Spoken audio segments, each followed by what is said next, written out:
What's up guys, Dragon here, and today I'm going to be talking about what's been going on in Japan, to give you guys some numbers, give you guys some ideas of what exactly is going on, what problems, and how that can affect us.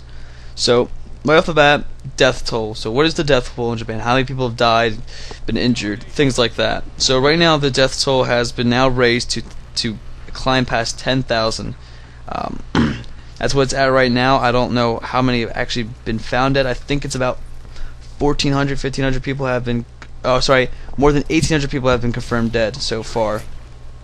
And another 1,400 are missing, and this is, I believe, in the city of, this is all in general, this is, all the cities that have been hit, and another 1,900 have been injured. At least 1.4 million homes without water since the quake struck, and 1.9 million households were without electricity. So that's kind of the impact it's had so far that we know of, and like I said, the death toll is estimated to at least be 10,000.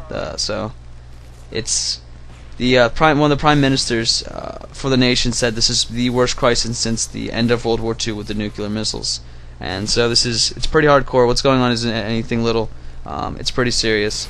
So what is the government doing? For Japan, the government in Japan has deployed 100,000 people to aid in the effort to rescue and try to help find people and save people. They've also sent 120,000 blankets, 120,000 bottles of water, and 29,000 gallons of gasoline plus food to the affected areas. The Prime Minister Naoto Kan said electricity would take days to restore, and that there would be rolling blackouts in several cities, including Tokyo, to try to ration electricity. So there's some other cities. I don't know all the cities that have been hit. Like I said, Sendai is the biggest that I believe that's been hit, which had a population of 2.3 million, and I don't know how many have been confirmed alive from there so far, but that's a lot of people. There's another city which is Rikuzentakata. I don't even know. I'm sorry if I'm gonna mess these names up so bad, but it was a port city that had about 20,000 people, which the city was completely wiped out by the tsunami. So a lot of people sound like they're gonna be. It sounds like there's gonna be a lot of death. So like I said, the Japan's is sending a lot of supplies to distributing a lot of supplies to these areas to try to help them out. The U.S. itself is actually sending 2 aircraft carriers. There were 2 U.S. aircraft carriers off the Japan's coast who are ready to help. One of the carriers, the USS Ronald Reagan, has sent helicopters delivering food and water in the city of Miyagi, which was one more city that was hit. Also, 2 other U.S. rescue teams of 72 personnel each and rescue dogs arrived Sunday, as did a 5-dog team from Singapore. So, another city in the town of I'm sorry. Some long M word. 10,000 people, which is nearly 2/3 of the population, have not been heard of since the tsunami wiped out that city.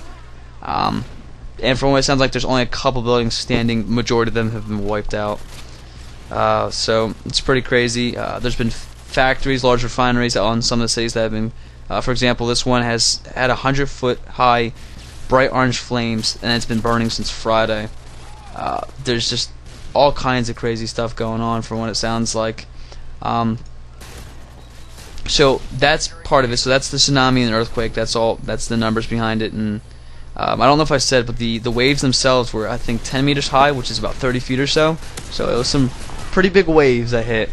And also the volcano. There's a volcano in the city of Kyushu that has been erupting now. Has just started erupting again, I believe Sunday, which is today.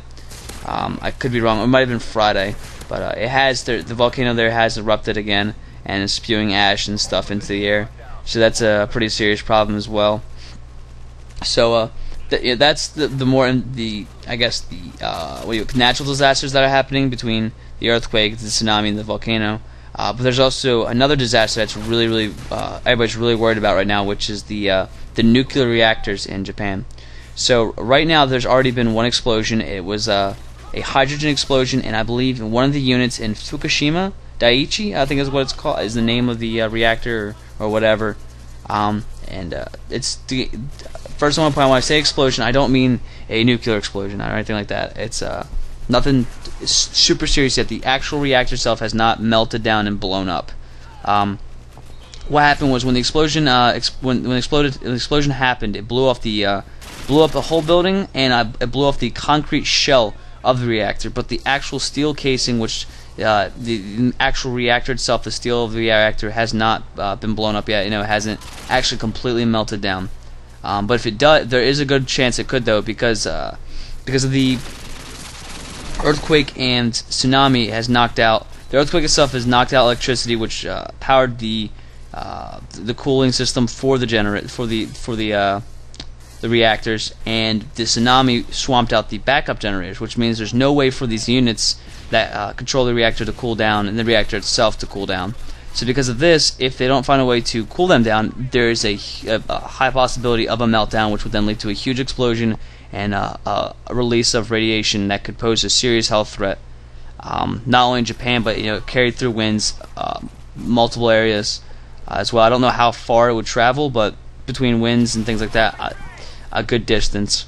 So it's a huge risk right now, and I believe they have they're using a last-ditch effort at the moment to they're dumping seawater into the units to try to cool them down, and unless they can find out some way to get electricity powered, which I don't think they can. I don't know if they can. Look at this failing, but I don't think, as far as I know, I don't believe they can. So because of that, they need to find a way to cool down the reactors, otherwise they are going to explode. And but from what I've read, the officials that work on the reactors and stuff, they said there shouldn't be no explosions, there should be no meltdowns. They don't expect there to be any, but it's something to keep your eye out for. So a question that comes along with this is, how is this going to affect the U.S.? Is this going to affect oil prices? Japan, I believe, is the third highest importer of or exporter of to us, at least, or I don't know if it's the whole world or whatever. They're one of the top three countries when it comes to relations with oil, and what that means is there's gonna be less oil going around now because of this. It will affect gas prices, I guess, is the more important question, really.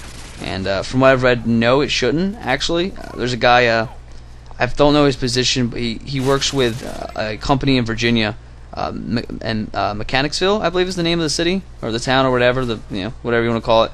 And he said that it shouldn't affect gas prices. The oil prices should not affect the gas prices severely. It shouldn't actually really have any effect on them. So that's good. But I've also heard that I was actually talking to my mother, and from what she's heard, apparently there's a chance that gas prices between this and if things in Libya get worse or don't get better, I guess, that gas prices could jump up to $8 a gallon by July. And I don't know if that's just overestimating, just general panic or what, but it is something to keep your eye out for. And you might want to prepare to stock up soon if you notice the gas prices are going up and they don't look like they're going down. But if you haven't really checked out anything about the Japan crisis, I definitely would. It's really serious. It's nothing to be. It's not a joke. It's really big right now. So if you haven't really checked it out, I would. There's wow, it's just crazy. It's just really crazy.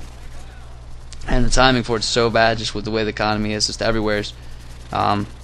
It's gonna hit Japan hard, and they're gonna. I don't know how they're gonna recover from it, but this is the end of the video, guys. I'm actually running out of time here, and there's not much more to be said really. But like I said, just check it out, read about it, and keep your eye out. Probably might do another update video soon, the next week or so, and just if I hear anything else that's important, I'll let you guys know. But thanks for watching. Oh, and I'm gonna probably post another video about this later. Once I find out more, and I'm also going to be posting another video today. I'm actually going to, I think, put my high roller video up that I talked about earlier. But I don't want to say I hope you enjoy it, because it's not really anything to enjoy, but thanks for listening.